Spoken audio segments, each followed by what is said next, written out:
Hola, buenas tardes. ¿Me podéis escuchar bien?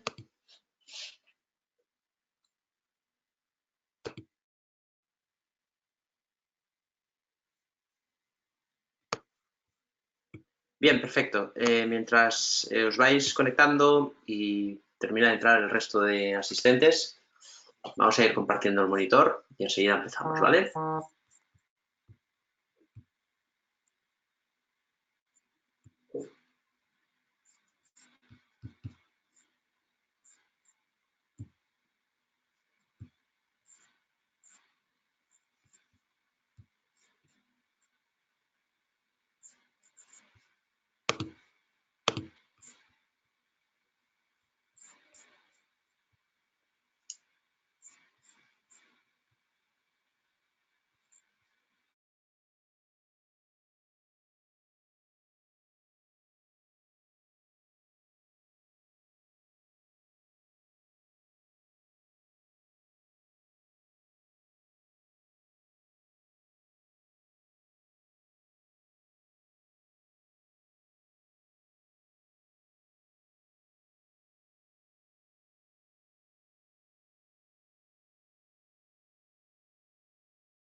Bien, ¿me podéis escuchar bien? ¿Sí? Vamos a empezar enseguida. Vamos a ver si se carga correctamente el monitor y lo puedo compartir.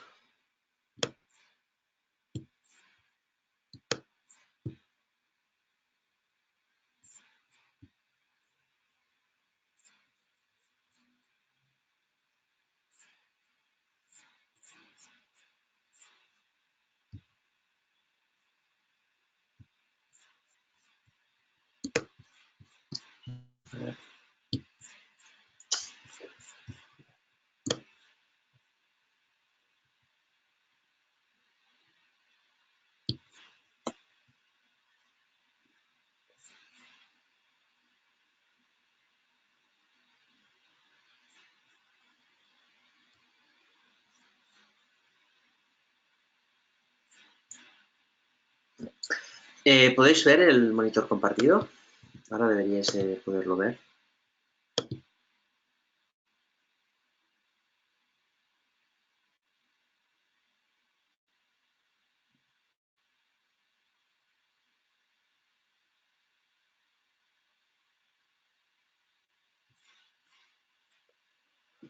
¿No lo podéis ver?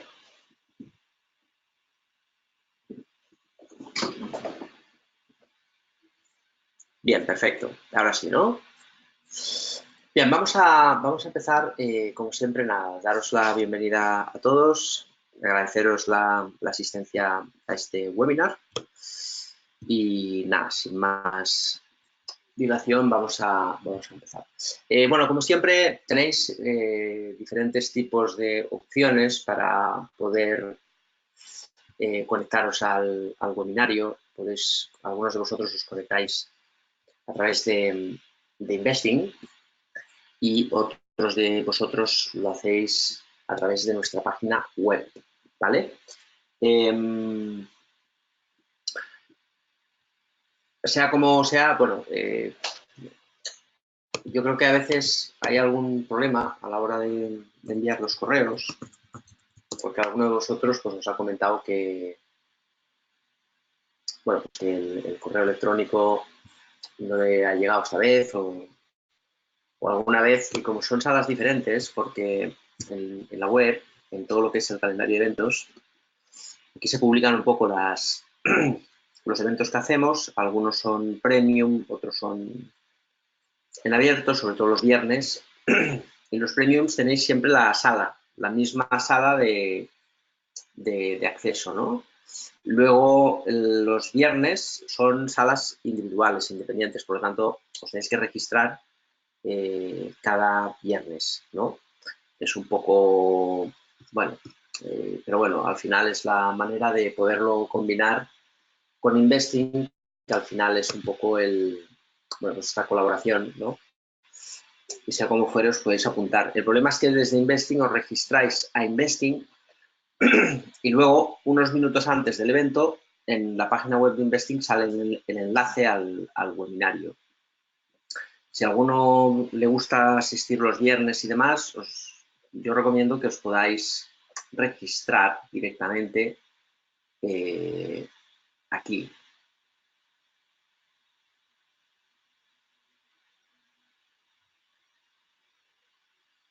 Y así de esta manera ya tendréis el acceso, que es más fácil porque a través del Telegram os puede llegar, ¿vale? Desde crear una cuenta y demás, ¿ok?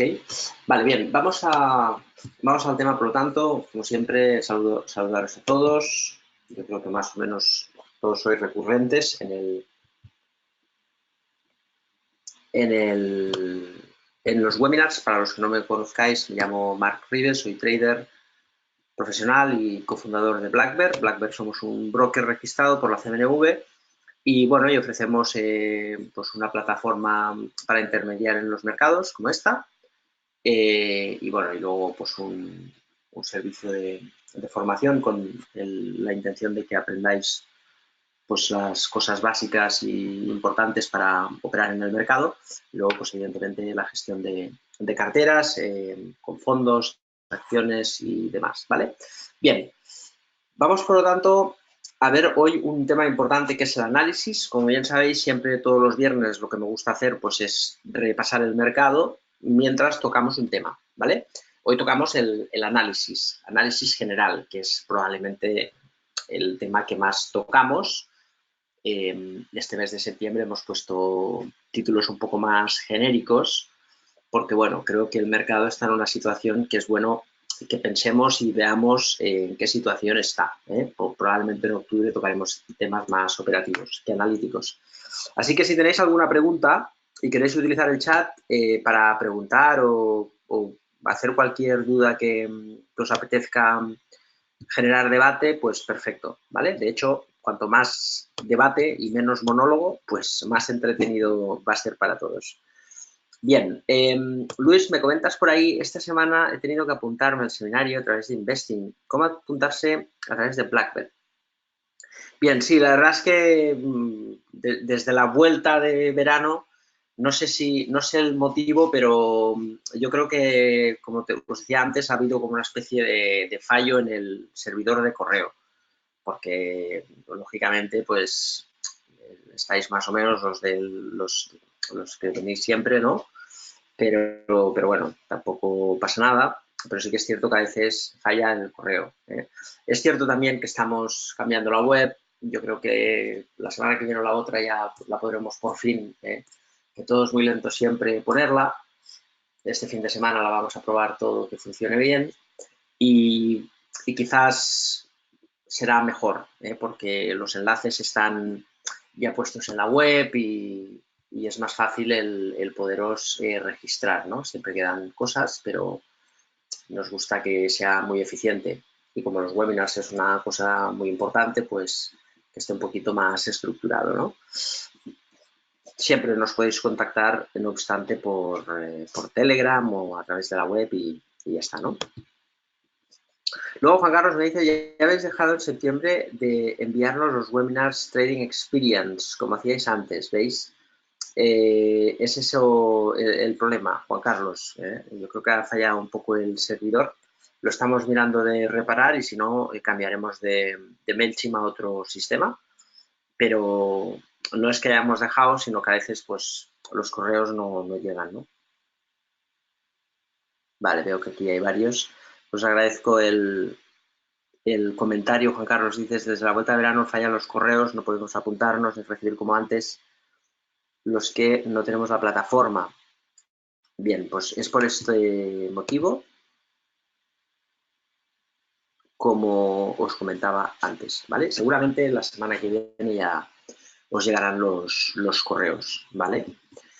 Bien, vamos por lo tanto a la cuestión que nos concierne. Bueno, la verdad es que hablar de análisis es muy amplio y tenemos que hablar absolutamente de todo. Tenemos que hablar de análisis técnico, tenemos que hablar de análisis fundamental y tenemos que hablar, lógicamente, de análisis macroeconómico. Y el análisis macroeconómico, pues ahora mismo es, como bien sabéis, lo que está encima de la mesa, ¿no? Estas últimas semanas os he explicado un poco toda la complejidad de la política monetaria de la Reserva Federal y del Banco Central Europeo.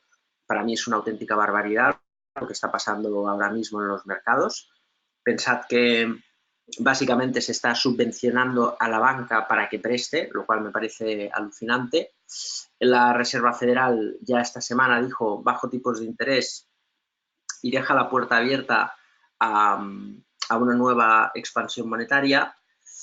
Claro, todo eso es muy positivo para los mercados. En las últimas semanas, a la vuelta del verano, hemos visto el ataque con Irán y Arabia Saudí allí en el primer nivel, ¿no? del foco mediático, que me parece de una gravedad enorme, ¿no? Por todo lo que supone, claramente.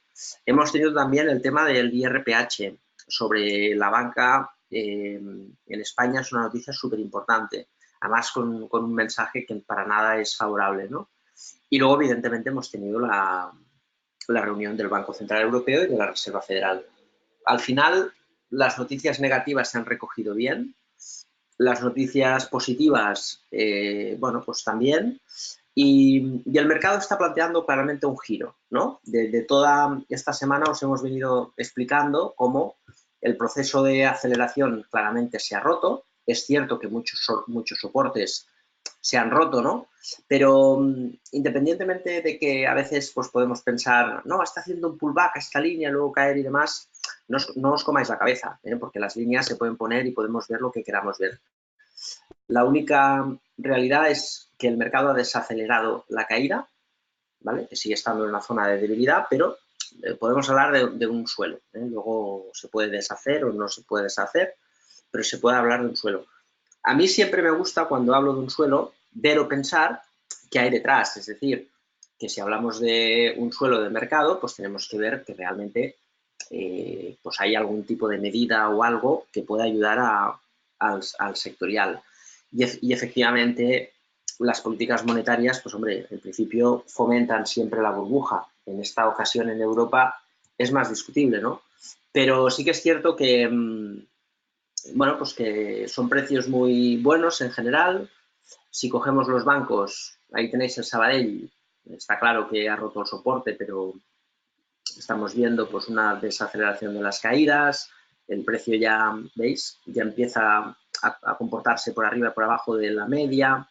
ya estamos viendo velas muy positivas, la corrección, pues después de la caída del precio, ¿veis? Ya se impulsa algo más de los 2 tercios, ya hay síntomas de que el mercado está intentando girar. Quizás falta un poquito que el mercado haga nuevos máximos, pero estamos en ese punto, ¿no? Si cogemos el BBVA de todos los bancos, ahí tenéis como el Bilbao, pues claramente pues ese mínimo que pierde se ha recuperado, la aceleración una vez más se ha roto con un gran rango lateral, es cierto que es debilidad, y a partir de ahí, pues bueno, pues podemos hacer las cábalas que queramos, ¿no? La famosa línea que ahora muchos analistas comentan y tal, bueno, sí, está ahí, pero no le daría mayor importancia, ¿no? Es decir, la consecuencia que más vemos es que estamos viendo este giro. Ya hace la semana pasada ya comentábamos muy importante el BNK por encima de los 18, ¿veis? Esta semana se ha comportado el mercado como se tiene que comportar cuando corrigen, es decir, con una corrección y, ¿veis?, cerrando en altos. Y con un nivel, claro, que el precio nos demuestre que sea capaz de hacer nuevos máximos. Porque habremos visto el fallo en los mínimos, rebote fuerte, en esta caída, anulación del impulso bajista, y si hace nuevos máximos, pues estaremos viendo una fuerza en el precio que hacía tiempo que no veíamos, con la salvedad de este intento, que por cierto fue catapultado hacia abajo por el BCE. Ahora vemos que lo del BCE tira hacia arriba, ¿no?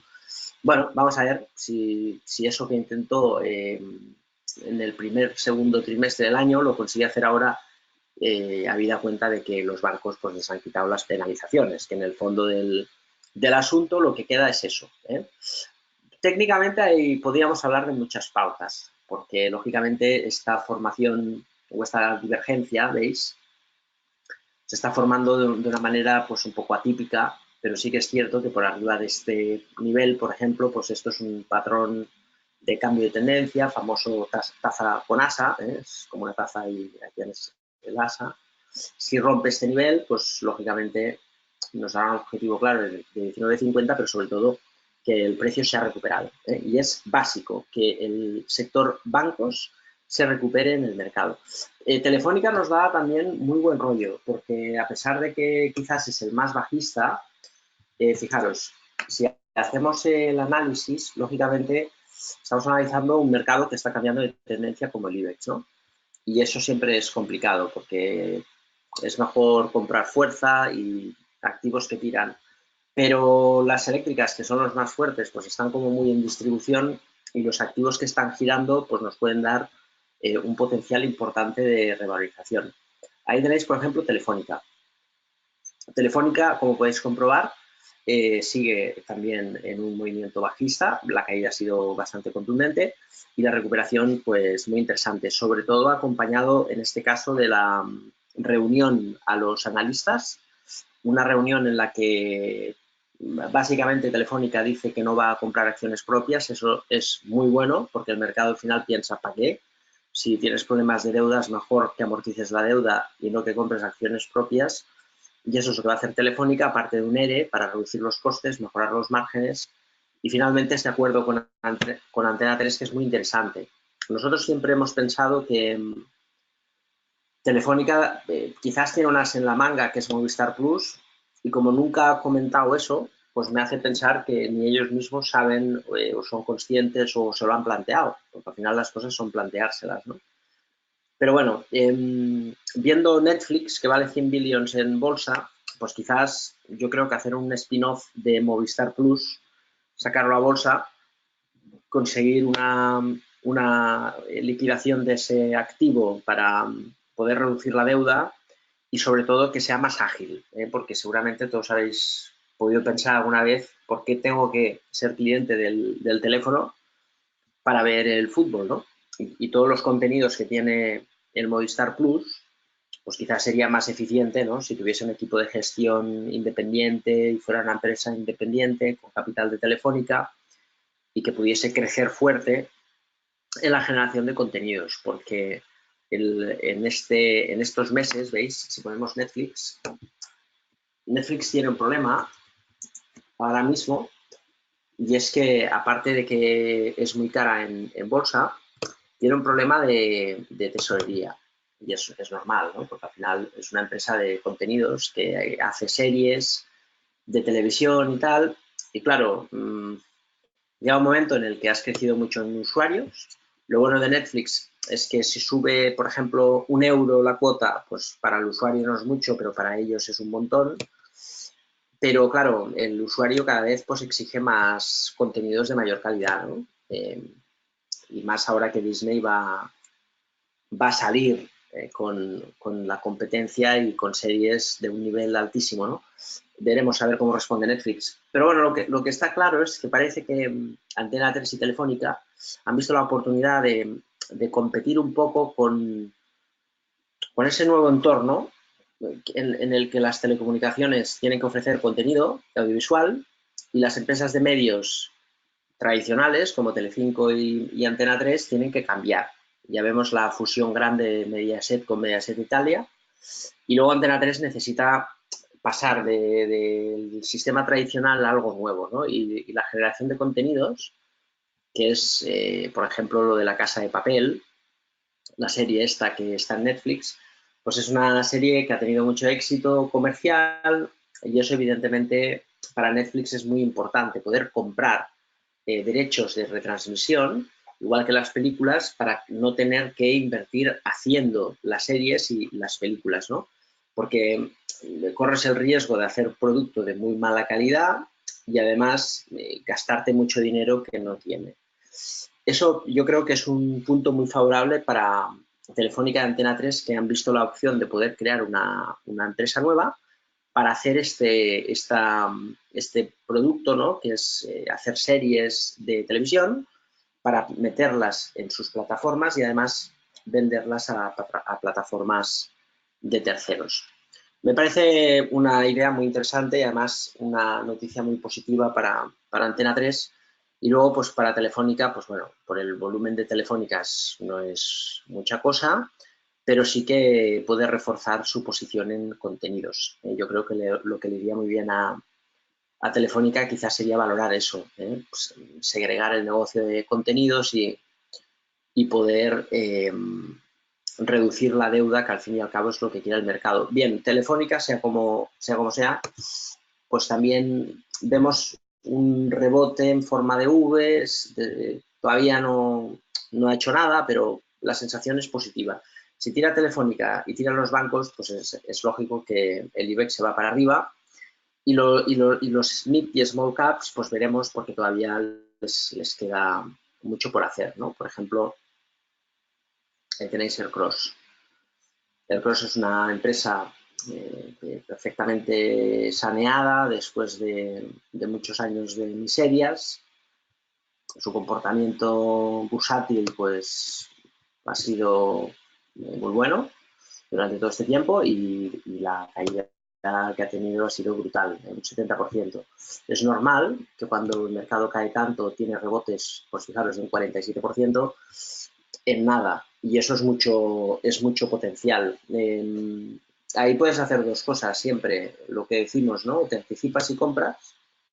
Si tienes la suerte de comprar en mínimos, perfecto. Si compras bien, pero no en mínimos, pues te puedes comer un 25-26%. Y luego el mercado reacciona rápido, ¿no?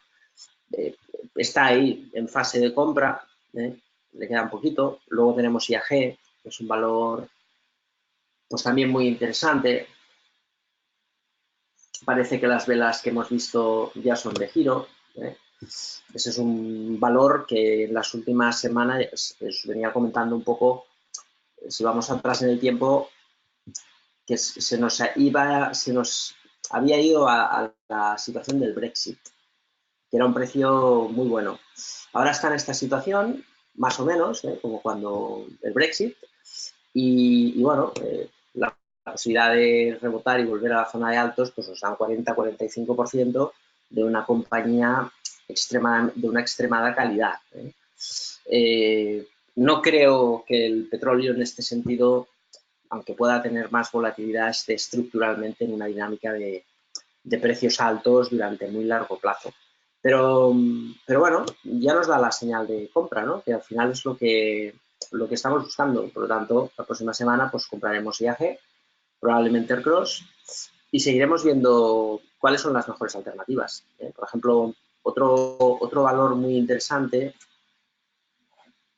es Quabit, ¿vale? Quabit es un valor que, como bien sabéis, pues ha tenido mucho recorrido bajista en los últimos meses, ¿vale? Con todo esto de aquí, por una cuestión del tema de las licencias de obras, sabéis, ¿no? El mercado es así. Siempre yo recomiendo que cuando veáis un valor tenéis que ver la competencia, ¿vale? Porque si no, a veces nos asustamos y el sector nunca falla, ¿no? ¿Veis? Metrovacesa, pues también, una caída del 43%, ¿no? Y si cogemos Neynor, pues un poco lo mismo. Esa dinámica tan negativa parece que está cambiando, sobre todo en Neynor, ¿veis? Aquí hay un cambio de tendencia. Esto nos puede dar, de hecho, ya una compra en Neynor, el cambio de tendencia ya está aquí. Habría que mirar siempre a fondo, ¿no?, la calidad de los activos, pero en Quabit hay cosas súper interesantes, que eso es una discrepancia que cuando uno analiza, si solamente cogemos el análisis técnico, pues a veces tenemos una confrontación de ideas, ¿no?, que es muy interesante, porque lógicamente cuando vemos esto empezamos a pensar en la tendencia bajista y luego muchas veces ya empezamos a pensar, fijaros, pues en el desastre, ¿no? Y hay que entender un poco bien las situaciones. Vamos a ver Quabit, ya veréis, porque a mí me parece bastante interesante el tema. Claro que siempre pueden pasar cosas, ¿no? Pero fijaros, Quabit vale en bolsa 119 millones de euros, ¿vale? Esta semana vimos un rebote. Aquí lo tenéis. Si cogemos el gráfico y vemos, por ejemplo, 5 días en 15 minutos. A ver, mes, quizás se ve mejor. Ahí. Fijaros, este rebote que tuvo de un 20%, esto es una noticia que ha habido, en la cual pues tenía unos terrenos Quabit en Valencia, hay unos terrenos y Quabit tenía, o sea, no sé si llamarle la ciudad de Valencia, una sociedad pública, le debía exactamente unos 26 millones de euros, ¿vale? 26 millones de euros. Entonces, Quabit, si vamos a los datos, en todo lo que es su balance, el extracto financiero, aquí es donde vemos un poco las cuentas, ¿no?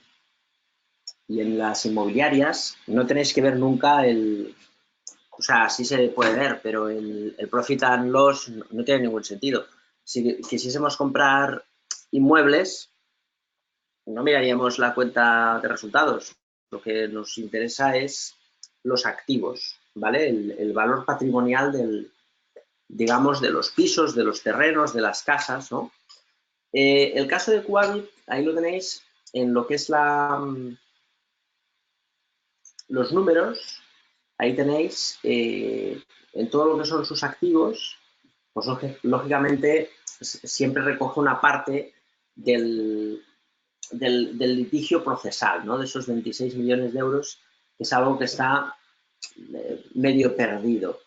Bien, la cuestión es que Quabit ha conseguido que esos 26 millones de euros desaparezcan, ¿no? Es decir, es un activo que tengo ahí en el limbo, desaparece, la empresa pública deja de deber esos 26 millones de euros a Quabit y a cambio le dan unos terrenos, la primera línea del mar, en una zona interesante en Valencia,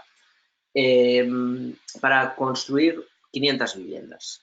Pueden construir ahí 500 viviendas. Quiere decir que es un solar, ¿no? Entonces, más o menos, pues bueno, podemos hacer un cálculo así resumido de unos 26 millones de euros, ¿no? Si eso, que son 500 casas, vale 26 millones de euros. Fijaros, Quabit vale 120 millones de euros. Es decir, el nivel de suelo, el volumen de suelo que tiene Quabit ya está para hacer más de 8.000 viviendas. Ahí podemos hacer un poco la cuenta a la vieja, ¿no? Como se dice. Pero más o menos, si cogéis el plan estratégico y la presentación a resultados, Quabit, el net asset value son 2,50. Y es mucho respecto a la cotización actual, ¿no?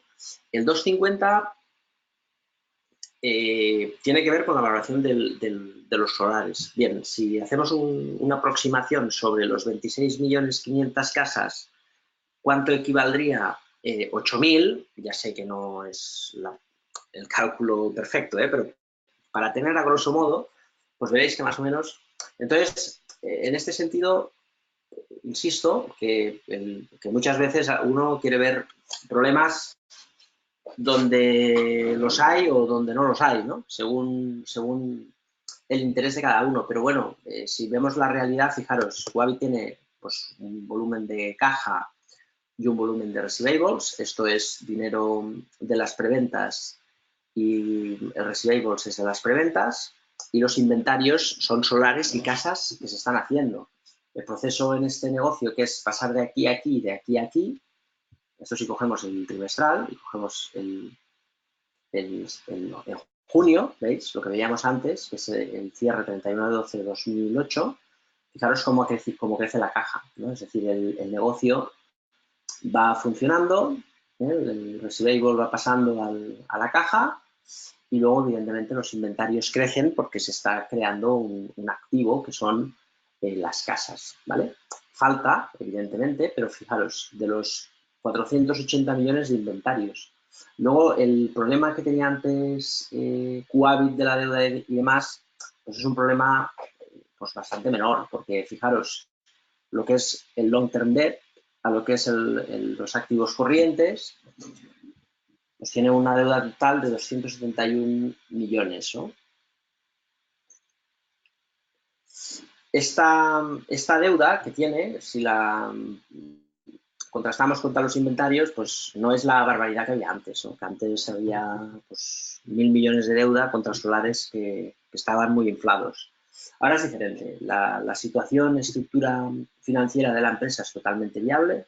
La deuda que tienen las promotoras son hipotecas concedidas sobre las casas, ¿no? Es una deuda sin recurso y, por lo tanto, eso es importante para hacer la justa valoración de Quabit, ¿no? Entonces dices, ¿por qué, no? de esta caída y este incremento de volumen. Bueno, pues porque el mercado es así, el mercado es así y hay momentos en los que uno pues tiene que decidir, ¿no? Si comprar Aircross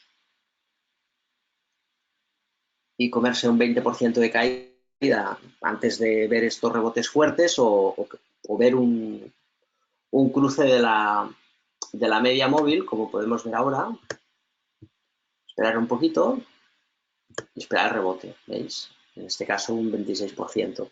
Bueno, como uno buenamente quiera, ¿eh? Nosotros tenemos una exposición relativamente importante para lo que es Quabit, a precios muy reducidos, la segunda entrada y la posición actual, pues bueno, pues nosotros pensamos que bastante por encima del net asset value actual, obviamente si se construyen las 8.000 viviendas.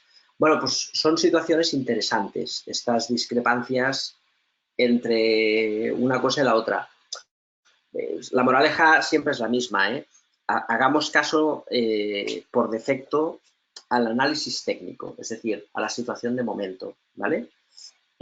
Hasta que veamos un precio que es tan atractivo que pensemos pues que, bueno, pues que ya el precio merece la pena arriesgar algo más de volatilidad. Quiero decir, no voy a ningunear el análisis técnico, de hecho sé, por ejemplo, en esta cuenta pues hemos comprado hoy unas pocas acciones aquí y lógicamente sabemos que en esta compra, pues hombre, pues, vamos a tener volatilidad porque el precio está bajista, pero es una volatilidad que queremos asumir sobre una cantidad de capital que no nos importa ver volatilidad porque no estaremos cada día mirando si mañana gano 2 euros, ¿no?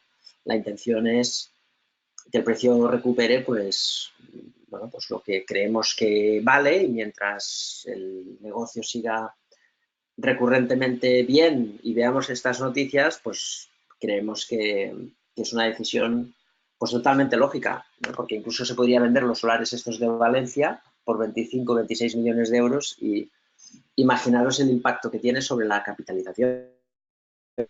Entonces, siempre hay como este equilibrio entre el análisis técnico y o fundamental. Luis, me preguntas qué diferencia hay entre política monetaria expansiva y política fiscal expansiva. Ahora mismo es posible aplicar una política fiscal expansiva que ayude a los mercados. A ver, es muy interesante la pregunta, Luis. Fíjate, ¿qué es una política monetaria expansiva? A mí me ha costado entender muy bien todo el proceso, ¿no? Porque le llaman el quantitative easing y la Reserva Federal siempre ha intentado manipular al consumidor para que gaste. En cambio, el Banco Central Europeo ha hecho una función de banquero de Estado y que es criticable, comprando deuda pública, ¿no? No compra el Banco Central deuda pública directamente en el mercado. O sea, no es que los agentes del Banco Central están haciendo un mandato de compra de deuda a los bancos privados, para nada. Lo que hace el Banco Central es absorber la deuda pública de los bancos y a cambio les pone reservas. Es decir, en lugar de pagarles, ¿no? Pues dice, oye, de tu balance esto para mí y a cambio te doy un dinero, pero el dinero no lo ve el banco, son reservas. Es decir, el banco saca de su balance deuda pública y tiene reservas contra el Banco Central. Las penalizaciones son normales para evitar un poco la picaresca. El banco puede comprar deuda pública, venderla más cara, tener un beneficio operativo y luego se queda el dinero en las reservas, que incluso remuneradas por el banco, ¿no? Entonces el Banco Central dice, no, te voy a penalizar. Porque el objetivo del Banco Central, en lugar de manipular al consumidor para que gaste como el de la FED, y esto no me lo invento, lo digo así, pero en las actas de la FED desde el 2007 que pone que tienen que incentivar al consumo mediante el efecto riqueza, ¿no? Entonces, de ahí que siempre hablo de manipular al consumidor. Entonces, en ese funcionamiento que es Banco Central, cambia deuda por reservas a los bancos privados, luego te penalizo si tú no prestas, pero los bancos, como se ha visto hoy, porque los Telitros 3, por ejemplo, los barcos españoles, no han pedido nada, es sorprendente, pero evidentemente dicen, no, si liquidez vamos sobraos, ¿no? Entonces, los bancos lo que necesitaban era la penalización, se les ha quitado, se ha hecho un escalado a 2, han dicho, oye, el core capital, que es la reserva exigible legal, multiplicado por 6, esto no hace falta que paguéis. El resto sí, porque tenéis que prestar, ¿no? Y los telitros es una subvención al préstamo, que seguramente los bancos, de hecho, en la declaración de hoy han dicho, en esta subasta no vamos a ir porque vamos sobrados de liquidez, pero la próxima quizás sí, porque los precios son atractivos, hombre, normal, ¿no? Probablemente utilicen la subvención de los telitros nuevos para, digamos, hacer un cambio de deuda, ¿no? De costes. Pero todo eso son políticas monetarias que no sirven para nada, bajo mi punto de vista. Lo único que fomenta, o sea, el BCE lo que quiere es canalizar toda la política monetaria para bajar los tipos de interés y fomentar el préstamo a la economía, que es muy lícito, pero es un error. ¿Por qué? Fijaros, los bancos saben que si compran deuda se la pueden revender al Banco Central. Y eso es una realidad. Y de ahí que los bonos están inflados. El BCE le lanza un mensaje también al mercado y dice, a partir de ahora vamos a dejar los tipos así hasta que hagamos una inflación al 2%. Entonces el mercado sabe que esto tiene una continuidad que va más allá de un mes, o de 2 meses o de 3 meses. Es decir, puede hacer un préstamo a medio plazo sabiendo que tiene la garantía de que los tipos de interés van a estar en un periodo bajo durante mucho tiempo. Y de esta manera lo que hace es fomentar, pues precisamente, que se preste en unas condiciones muy favorables, ¿no? Las empresas han visto esto como una oportunidad para refinanciar su deuda, no para invertir. Y por eso tenemos este problema en Europa, y yo siempre pienso que es un problema positivo, ojo, porque si tú, es como apagar un incendio con fuego, o sea, con un mechero, ¿no? O sea, tú tienes que pensar que las empresas y las familias, en lugar de pedir más deuda, lo que han hecho es refinanciar. Muchas familias han pasado tipo fijo sus hipotecas. Telefónica, por ejemplo, pues ha refinanciado prácticamente toda la deuda. Pensad que ha reducido 10.000 millones la deuda en ahorro de intereses, ¿no? Entonces, claro, las empresas y las familias no son tontas, porque es el dinero nuestro. Entonces, tomamos decisiones a veces de decir, oye, no voy a endeudarme, voy a aprovechar este momento para cambiar las condiciones, que está bien. Por eso creo que es una actitud positiva. El problema está en los estados, que se están fundiendo mucho dinero en todo esto. Claro, lo que decía también Draghi, que en esto tiene razón, es yo puedo manipular el coste del dinero de todos los activos de renta fija para que el mercado, la economía, vea atractivo cualquier proyecto de inversión y se lance a invertir. Pero lo que hacen los bancos no es prestar y lo que hacen los emprendedores no es pedir dinero prestado en general, ¿no? Lo que hacen los bancos que es comprar deuda, están comprando deuda, porque es más fácil comprar un bono y revendérselo al BCE que dar un préstamo a un emprendedor con un proyecto que no sabe si será exitoso o no. O sea, tontos no son los bancos. Por más que vean que un 2% es más rentabilidad que un menos 0,5, por los riesgos que hay, la morosidad y todo esto. Entonces, la política fiscal, en este sentido, si la política monetaria es canalizar absolutamente todo el mercado de rentabilidades sin riesgo para que cualquier tipo de proyecto de inversión sea rentable, ¿no? Las políticas fiscales son realmente lo que necesita la economía, ¿no? Que es, tú me dices expansivas. Bueno, hay muchas. Desafortunadamente parece que se ha impuesto el derroche, ¿no? Es decir, que el Estado, la política fiscal expansiva quiere decir que el Estado gasta, que los estados pueden tener pueden tener un déficit en su presupuesto porque necesitamos gastar, necesitamos reactivar la economía y que el Estado sea el ente que invierte y que hace pues, que la economía pues, pueda acelerar un poquito, ¿no? Es una política muy intervencionista. Luego los liberales, de los que nosotros nos sentimos más identificados, pues lo que diremos es el Estado no tiene que gastar, porque si el Estado si tiene que tener manga ancha sobre el presupuesto público, que al fin y al cabo es sobre nuestro dinero, pues lo va a hacer de una manera muy ineficiente. Si en lugar de eso, de subir los impuestos para ser el Estado el que gasta, lo que hacemos es bajar los impuestos para que el que gaste no sea el Estado, sino las personas, la iniciativa privada, cada uno gasta o invierte de manera más cercana, pues eso es mucho más positivo y es bastante lógico. Siempre va a controlar mejor la inversión un emprendedor que asume un riesgo que no un Estado que lo que hace es manejar un presupuesto de otros.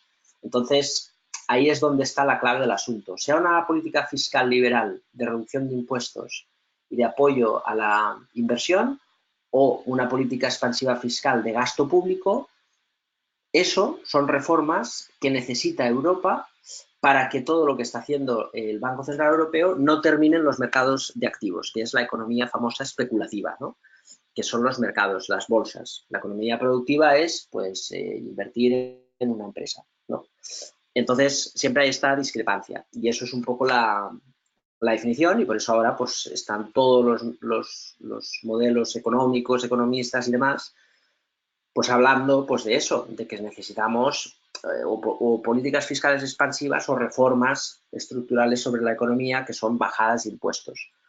Y por eso también se pondrá de moda, porque ya se está poniendo de moda la palabra zombificación de Europa, ¿no? Que estamos apalancando la economía europea con proyectos de inversión poco rentables, porque si el BCE está diciendo que el 1%, 2% de yield con este coste de capital negativo pues ya merece la pena invertir, pues estaremos apalancando la economía con proyectos de inversión que no son viables. Y eso es un problema porque penaliza la innovación, el desarrollo, etcétera, etcétera. Pero bueno, es lo que hay. Me comentas, Julián, para entrar en Value TEF, ¿crees mejor esperar algún retroceso o entrar ya progresivamente anticipado? Bueno, me gusta también mucho esta pregunta, ¿no? Para entrar Value, nos dice TEF, ¿crees mejor esperar algún retroceso o entrar ya progresivamente anticipado? La pregunta es para reflexionar, Julián. Fíjate, primero, para entrar Value en TEF, lo primero que tenemos que considerar es si es un activo es de valor, ¿vale? Un activo de valor no es un activo que ha caído mucho, sino que es, al final es inversión en valor, ¿no? Es decir, cuando tú compras un buen negocio, una empresa de valor puede ser, no sé, déjame pensar, Amadeus, ¿no? Eso es una empresa que está creciendo, es cierto, pero tiene unas ventajas competitivas importantes. Lo que pasa es que está cara. Telefónica, ¿por qué ha caído? No es que sea una empresa de valor, es una empresa tradicional. Yo te diría, o los bancos, si quieres, que es un ejemplo más cercano porque estamos invirtiendo en bancos, ¿no? Estamos invirtiendo en bancos, pero no como una apuesta de valor. ¿Por qué? Hombre, pues porque los bancos en general no creemos que a largo plazo sean un negocio futuro. Me explico. Vemos una gran oportunidad en los ferrocarriles, ¿no? O creemos que la narrativa contra el auto es equivocada y los autos están en un proceso de transformación y de hecho sí que creemos que es un sector que tiene valor porque toda esta, digamos, ese cambio que va a haber hacia el coche eléctrico, pues es una oportunidad para vender muchísimos más coches, ¿no? Es cierto que quizás en los países desarrollados el número de coches por usuario será menor, pero en los países emergentes será mayor, con lo cual pues, la demanda agregada suele agregar, ¿no? Y una cosa solapa la otra. Pero sí que es cierto que, por ejemplo, Telefónica, pues yo no considero que sea un sector de valor, es un sector tradicional. Eso sí, es una empresa barata. Ese es diferente el concepto. Tú piensas que valor, tienes que crear valor con algo, por ejemplo, Quabit sí que consideramos que es una empresa de valor. ¿Cuál es el valor de Quabit? Joder, pues el valor de sus activos, ¿no? Y está barata. Y el hacer casas después de 10 años de no hacer casas. Fíjate, está el punto que está defenestrado el sector, que pensamos en Quabit y pensamos en un chanchullo. Y es un negocio de promoción. Y hacer casas, pues es un negocio que a mí me parece muy bonito, salvando la época de la burbuja, ¿no? Entonces, Telefónica no es una empresa de valor, para empezar, es una empresa barata. Y podemos entrar buscando que el mercado decida pues que probablemente vale más 13 que 6, ¿no? Y en ese umbral, pues que haya un equilibrio. Entonces dices, hombre, pues quizás si llega a 10 o a 9, pues ya te planteas salir. Pero no creo que sea una empresa de valor. Es un negocio tradicional, que va menos, que se tiene que reinventar, que está sujeto a muchas amenazas. Igual que, por ejemplo, el caso que te comentaba de los bancos. Es evidente que vemos amenazas, pero también creemos que no vale 0,5 veces valor contable. Es decir, se venden todos sus activos y pagan sus deudas y cobran sus préstamos y devuelven los depósitos, pues valen el doble. Entonces, es más una compra barata que valor, ¿no? Y ya si partimos de ahí, si intentamos comprar value y luego mirar el gráfico, es ya más complicado todavía, porque si la esencia del value es comprar activos, buenos negocios a buenos precios, o si quieres utilizar el concepto comprar una empresa barata, vamos a decir, no de valor, sino una empresa barata como es Telefónica, pues en este caso, si usas el análisis fundamental, hombre, puedes utilizar el filtro del análisis técnico. Está bien hacerlo, eso sí que te lo recomiendo. Pero cuando ya ves una caída y un rango lateral y demás, pues hombre, a veces le puedes dar una oportunidad con una adecuada gestión del capital, pero aquí, ¿qué es mejor? ¿Que corrija o pues no lo sabemos?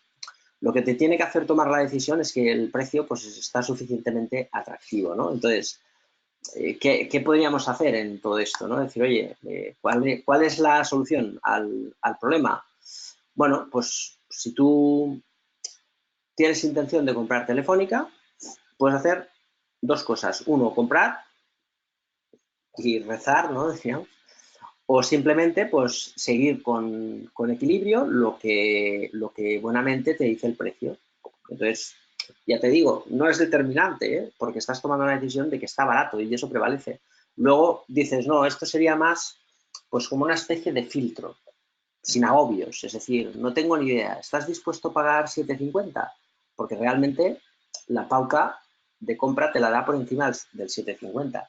Y esa es la pregunta que prevalece. A partir de ahí, pues ya es un criterio propio. Decir, oye, pues voy a esperar a que rompan 7,50 o a que veas una corrección. Pero si es una corrección, igual es una continuación de la tendencia, ¿no? Entonces ahí yo te diría, si tú lo que quieres es comprar en un valor barato, cómpralo ahora. Si quieres comprar un valor barato cuando tiene un buen momento técnico, pues entonces tendrás que esperar a que cambie la tendencia. Y esto pasa en 7,50, no en los momentos actuales, ¿vale? Porque aquí es bajista. Entonces, hay que esperar. No sé si me he explicado bien, pero hay toda esta equidistancia. Dicho esto, yo esperaría que estuviese alcista, porque no es un chollo. O sea, no es Moza Engil o no es, yo qué sé, Aircross, quizás ahora, Kuwait, ¿no? Ahí quizás sería más exigente, porque fíjate, de 7,5 a 9, pues que podemos aspirar un 20%, y un 20% sobre los precios actuales, un 28%. No sé, no me convence. Le exigiría mínimo un 50% de potencial razonable para entrar en Telefónica. Aunque está bien, es decir, hemos entrado en algún momento, pero ahora en esta situación me esperaría.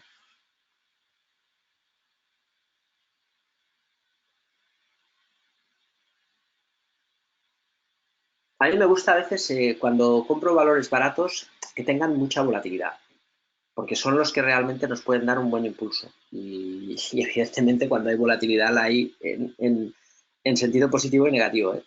Pero bueno, eh, hay que controlar muy bien todos los puntos. Pero al final las cosas siempre suelen pasar, ¿eh?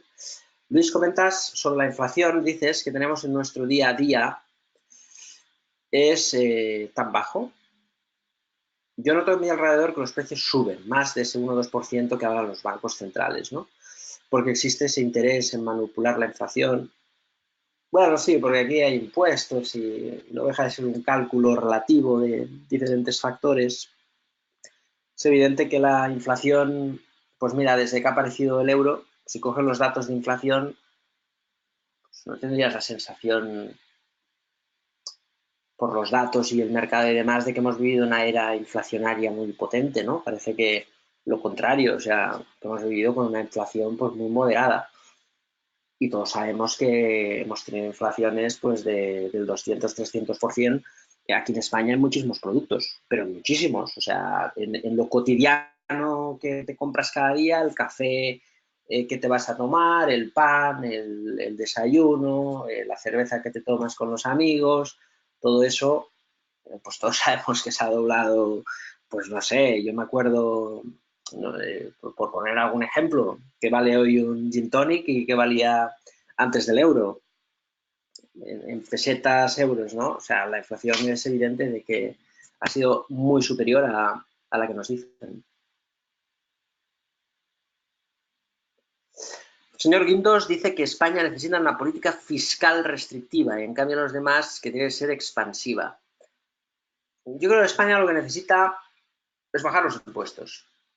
Porque al final siempre se critica a los empresarios o a los futbolistas porque estafan Hacienda y demás.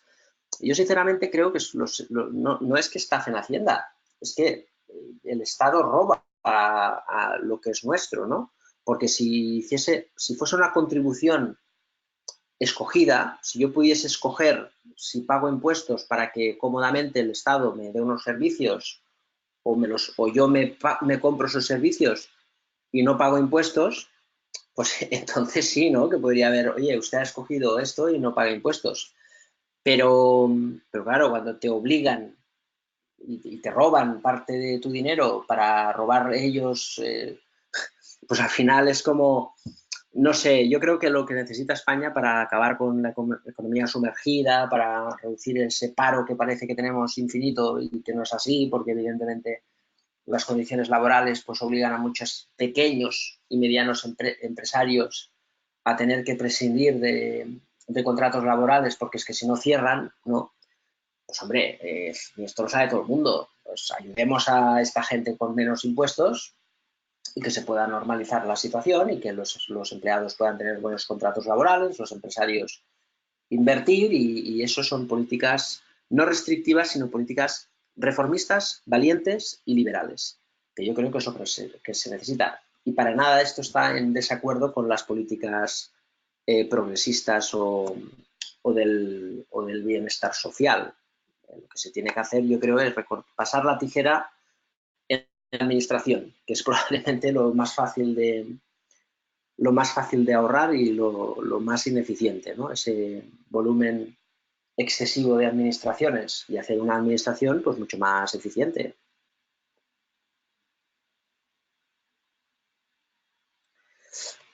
Julián, nos decías, quería decir barata. Sí, me ha gustado la pregunta, Julián, porque realmente a veces se confunde. Yo el primero, quizás alguna vez, pero es bueno a veces hacer esa reflexión, porque no es lo mismo. Valor es algo que tiene valor y dices, ostras, o no sé, por ejemplo, Buenaventura. Es una empresa muy tradicional de mina de oro, pero tiene mucho valor porque la mina de Perú vale más que toda su capitalización bursátil. Luego todo lo demás es un negocio gratis. O Renault, que su inversión en Nissan y su posición en caja neta y la inversión en Daimler, pues vale mucho más de lo que capitaliza en bolsa, ¿no? Con lo cual tiene valor esa inversión. Hay otras, pues bueno, pues son, son más baratas, ¿no? Sí que puede ser todo discutible, pero al final son semánticas. Pero una empresa que destruye valor, pues al final igual se carga lo que tiene valor, ¿no? En fin, ante una crisis financiera global no habría que reestructurar los 321 trillones que hay en el mundo y eliminar una gran parte generada estos últimos 20 años. Nos dice Juan Carlos, además de medidas de política monetaria expansiva con tipos negativos, política fiscal. Hombre, yo creo que lo bueno de esto es que los entes privados, en los datos que hay, fíjate que la gente se lo ha tomado bastante bien. Voy a vivir más tranquilo y mejor si vivo menos endeudado. Y claro, ahora el Estado pues quiere que sigamos endeudándonos. Y la sociedad ha dicho pues que no. Y el problema lo tienen los estados. Yo pienso que puede haber mucho tiempo bajos tipos de interés por todo esto que estamos viendo. Pero toda esta liquidez excesiva que está en los bancos, que el Banco Central, el otro día Draghi, le hicieron una pregunta que era para ponerse las manos a la cabeza y temblar, porque decían si se podía quedar el Banco Central sin dinero. Y dijo que no. O sea, que es imposible, que técnicamente no es posible. Es decir, que ya tienen inculcado en su cabeza que, que pueden imprimir de manera infinita, pero parece que no se dan cuenta de que, y a los hechos me remito de esta semana, que los bancos han dicho es que no puedo más, si el problema no es la liquidez, si tengo un montón de liquidez en las reservas del balance del BCE, el problema es, bueno, pues que la gente pues no pide créditos, quizás el problema está ahí, ¿no? Entonces, si en algún momento esto cambia, si dentro de 5 o 10 años pues la gente empieza a pedir préstamos, por alguna razón, pues oye, todo este exceso de liquidez, si entra de golpe, que es lo que suele pasar, porque el ser humano es así, cuando hay una conducta, pues esa conducta se retroalimenta 4 o 5 años, pues ya me explicaréis, lo lógico es que haya mucha inflación. Y esa inflación pues puede generar un problema, pero eso es algo que está ahí. Entonces, ¿qué va a pasar? Pues no lo sabemos.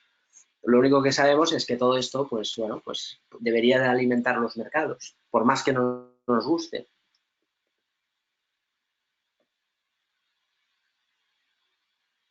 No entiendo, Francisco, la pregunta que me haces de Coavit con Iberiplus. No entiendo.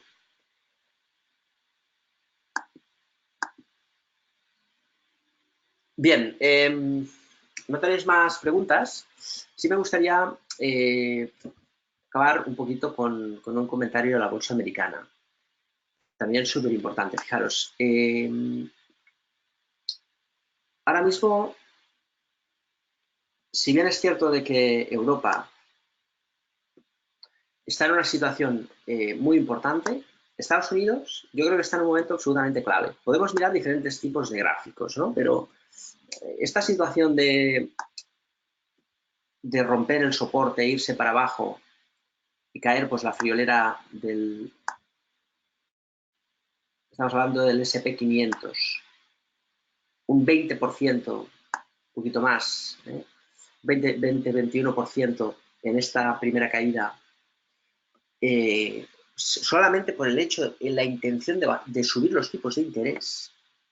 En el momento que el mercado aprieta, y luego la Fed dice, oye, paso para atrás, fijaros, significa que realmente todo eso de bajos tipos de interés y expansión monetaria afecta positivamente al mercado. También es cierto que a Europa no le ha servido de mucho.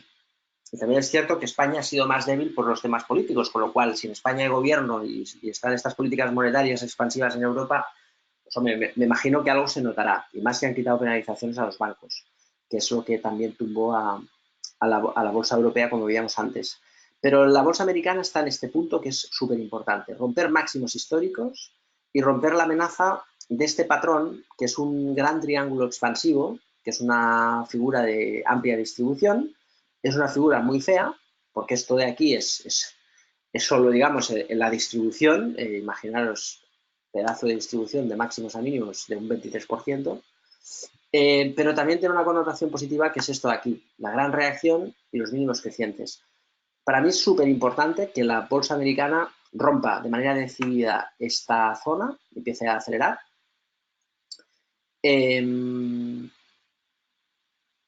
Junto con el BNK, que es el ETF bancos, porque en Europa la llave de la tendencia alcista está en los bancos.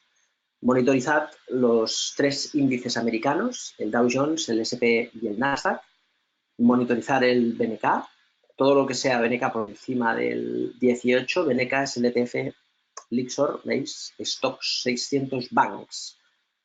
Todo lo que sea por encima de 18 nos va a marcar tendencia alcista y probablemente los índices se aceleren. El más fuerte, como venimos comentando estos días, está siendo el CAC, ya está en subida libre, pero como si fuera.